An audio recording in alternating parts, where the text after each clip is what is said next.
तुळजापूर ते सोलापूरचा प्रवास तर एवढा चांगला झाला, हा आनंद तो विठू माऊलींनीच दिला. त्यांना म्हणजे आपल्या भक्तांची चिंता राहते की ते माझ्यापर्यंत येऊन पोहोचलेच. वारीची व्यवस्था वारीसारखीच झाली पाहिजे आणि वारीची मजा त्या वारीच्या व्यवस्थेतच येते. जय हरी विठ्ठल, जय हरी विठ्ठल. नागपूर पंढरपूर सायकल वारी 2025 15 जूनला सुरू झाली होती आणि फायनली पंढरपूरला येऊन पोचलेली आहे. रोज आम्ही सायकल ड्रेस आणि हेल्मेट घालून राहत होतो, आज पांढऱ्या वारकरी टोपीमध्ये आपल्यासोबत आहे. वाचून त्यांचा अनुभव जाणून घेऊ की या सायकल वारीमध्ये त्यांचा काय अनुभव राहिला आणि काय त्यांना आवडलं. नमस्कार. नमस्कार. नमस्कार. जय हरी विठ्ठल. तुमचं नाव काय?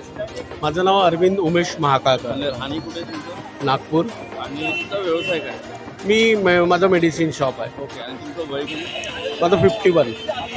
तर 51 वर्षाचे वारकरी आपल्यासोबत सायकलवारी. आणि खरंच एक पुन्हा रिपीट करू शकतो की रोज आम्ही हेल्मेट घालून राहत होतो, आज वारकरी टोपी घालून. तर आपण अरविंद सरांचा अनुभव जाणून घेऊ. तुम्हाला या सायकलवारीमध्ये येण्याचा उद्देश काय पडला? वारी म्हणजे असं आहे की वारी माझ्या आईने चालू केली होती, ती मला कंटिन्यू करायची होती. आता सध्या माझ्या आईने होत नाही,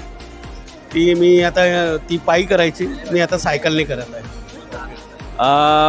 तुमचा नागपूरवरून ते पंढरपूरपर्यंत काही अनुभव असेल तर तुमचा चांगला अनुभव काय, म्हणजे काय तुम्हाला चांगलं वाटलं यावर? वारीमध्ये असं आहे की सर्वच गोष्टी चांगल्याच होत्या, व्यवस्था चांगली होती, सर्वच काही चांगलं होतं. फक्त थोडंसं म्हणजे जो हवेचा जो दाब होता तो खूप जास्त म्हणजे रेजिस्ट करत होता आम्हाला सायकल चालवण्यात, तोच एक त्रास जाणवला. बाकी वारीत काहीच त्रास नाही, छान झालं. जे तुळजापूर ते सोलापूरच्या प्रवासाचं त्याबद्दल काय सांगा? तुळजापूर ते सोलापूरचा प्रवास तर एवढा चांगला झाला की म्हणजे तो पूर्ण स्लोप आहे आणि त्यावेळेस वातावरण एवढं चांगलं होतं आणि रिमझिम पाऊस होता, त्यामुळे आम्हाला सायकल चालवण्यात एवढा आनंद आला की ते आम्ही जे आधी झालेलं दुःख होतं की वाईनचा जो आम्हाला हेड वाईनचा जो त्रास झाला तो त्यावेळेस आम्ही विसरूनच गेलो. मला असं म्हणायचं आहे की नागपूर ते तुळजापूर आपली परीक्षा झाली आणि त्यानंतर पूर्ण आनंद आपल्याला. हा आनंद तो विठू माऊलींनीच दिला. त्यांना म्हणजे आपल्या भक्तांची चिंता राहते की ते माझ्यापर्यंत येऊन पोहोचलेच पाहिजे बा कोणत्याही परिस्थितीत. तो त्यांनी आम्हाला प्रवास तो त्यांनी तेवढा सुखाचा करून दिला. टायगर ग्रुप ऑफ ॲडव्हेंचर यांनी जे आयोजन या वारीचं सायकल वारीचं केलं त्याबद्दल काय सांगाल तुम्ही? टायगर ग्रुप ऑफ ॲडव्हेंचर या त्यांनी जी व्यवस्था केली ती फार उत्तम आणि चांगली केली. वारीची व्यवस्था वारीसारखीच झाली पाहिजे आणि वारीची मजा त्या वारीच्या व्यवस्थेतच येते.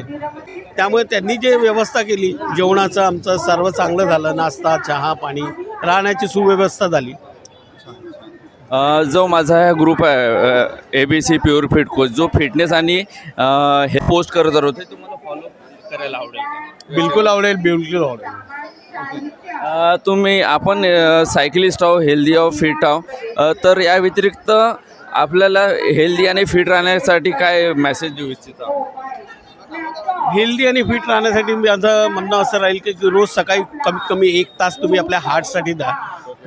जे हार्ट तुमचं 24/7 तुमचं वर्क करत राहते, त्यासाठी तुम्ही 1 तास दिला कोणत्याही प्रकारे. मी सायकल चालवतो, माझं म्हणणं असं नाही की सर्वांनी सायकलच चालवायला पाहिजे. तुम्ही काही वेगळी ॲक्टिव्हिटी पण करू शकता आणि ते करायला पाहिजे अशी माझी इच्छा आहे. सायकलिंग झालं, योगा झालं, रनिंग, फास्ट रनिंग किंवा वॉकिंग वगैरे कोणतीही ॲक्टिव्हिटी करू शकता जे तुम्हाला आवडेल ते. धन्यवाद अरविंद सर. तर हा अनुभव होता अरविंद सरांचा. आपण आणखी आपल्यासोबत काय मंडळी आहे आपण त्यांचा पण अनुभव जाणून घेऊया.